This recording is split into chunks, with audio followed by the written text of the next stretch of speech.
Was really good, yeah. Hello. Morning. Morning. Afternoon. Is it?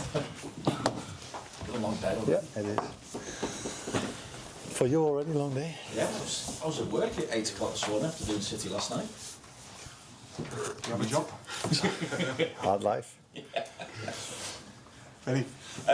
Arne, you said the other night that you were surprised at Alexander Isak's fitness, so what are you thinking in terms of him being able to start this weekend, even though obviously you did tell us as well that he won't play the full 90 minutes?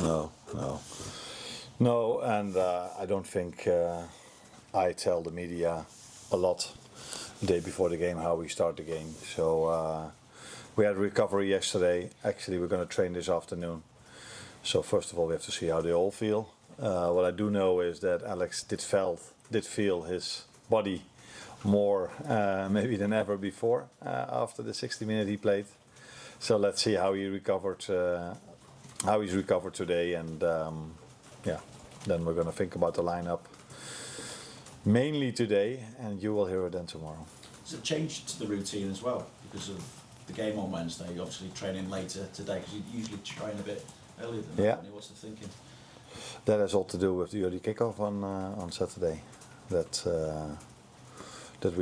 we give them a little bit of extra time to recover, and one of the ways to recover really well is sleep, as we all know.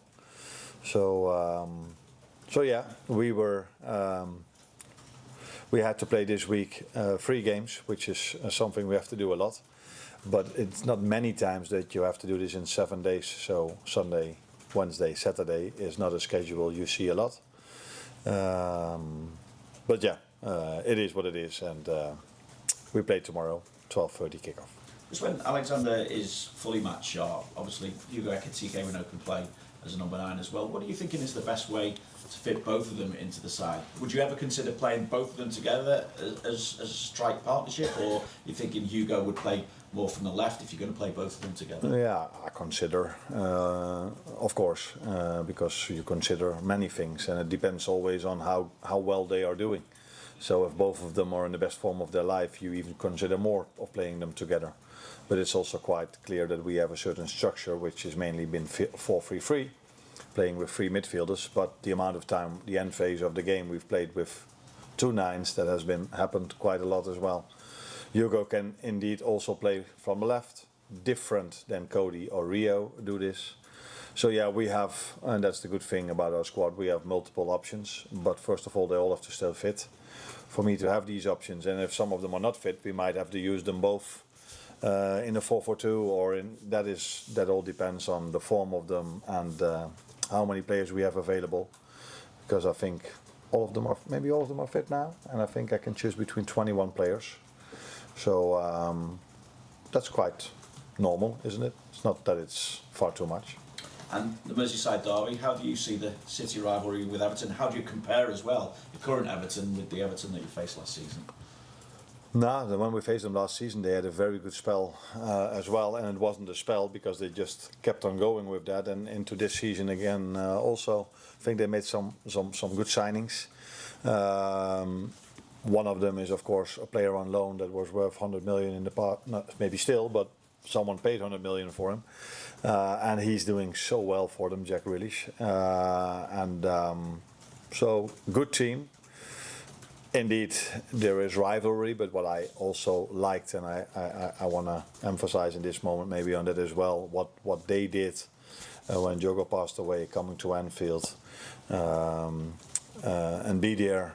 I think was the captain, and a few, and of course they showed their respect on sports director to sports director and all these kind of things. So.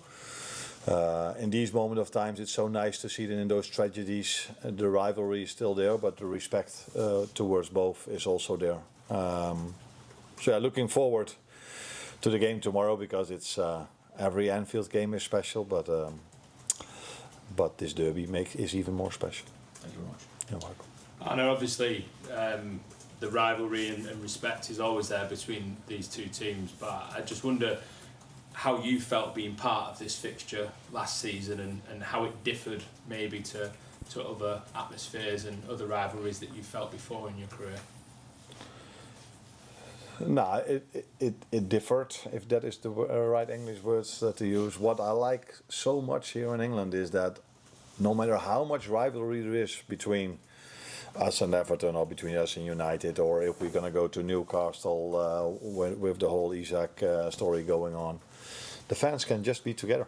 So when we arrived at Newcastle, I saw 10 Liverpool shirts, and I saw many Newcastle shirts, by the way, but the 10 Liverpool shirts could just stand in between the Newcastle fans. That is impossible in Holland. So that is something really special what you have over here now, and I hope you can keep this for many years to come. So yes, there's rivalry. Yes, both fans are so passionate for their own teams, but they respect each other as well. And that for me is the main difference, because if Ajax plays against Feyenoord, away fans are not allowed anymore. So that tells you how terrible that situation is. So yes, and it makes it so much nicer if both fans are there. And that's what's going to happen tomorrow, and I hope that this is going to continue for as long as football is played here in England.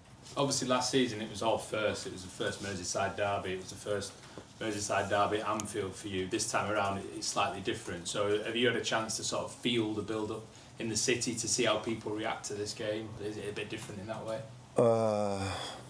Honest answer is no. I haven't seen this because we had to play Wednesday evening, and that was quite an important game for us as well, and a special game. So then yesterday we had some recovery. You go home, watch a few Champions League games, and now I'm sitting here in front of you. So no, you don't feel this because you don't come into the city and feel what is happening. But we all know how special this game is, and the moment we walk into the stadium tomorrow, or when we arrive with the bus, those are the moments you truly feel what it means to the fans. But we don't even need that moment to understand how important this game is. Thank you. Mike? Hi Arne, how do you go about preparing? It looks like you'll have a few Derby debutants in this game tomorrow. So how do you go about preparing your players who haven't played in the Merseyside Derby for this sort of occasion that maybe even the intensity took you by surprise when you became part of the Liverpool setup, because it is different, isn't it? I mean, do you get the players to instruct their colleagues, or is it advice from you? Nah, I've experienced the away game as something different than I've experienced before in all the other away games we've played. But I think Newcastle away felt for me similar as Everton away last season. So it's not for the first time these players play this game, and for the new ones it's not for the first time they play in circumstances where there's a lot of rivalry, where there's a lot of intensity in the game, a lot of tackles being made. So but I think yes, the focus should also be on the rivalry, but it should also be on what we need to do to win that game, and that is being intense, that is winning the duels, but that's definitely also going to be playing good on the ball and playing good when we don't have the ball, be intense. And it's again going to be a difficult game because they have many good players. I don't know exactly what they're going to do. Is it going to be like last season when we faced them, a lot of long balls, where this season I've seen them playing out from the back many times really well. Maybe also because they've brought in some very talented and good players that can play both styles. So we have to prepare them for that, and of course maybe Virgil, Mo, these kind of players will tell the new ones what they can expect, but we are not talking about rookies, and it's not like these players play the first time in a full stadium or in the first time in these kind of games. If you talk about Florian, he's played so many special games in his career already that, and I can come up with all the others as well, that yes, it's special, but it's not miles off other special games they've played.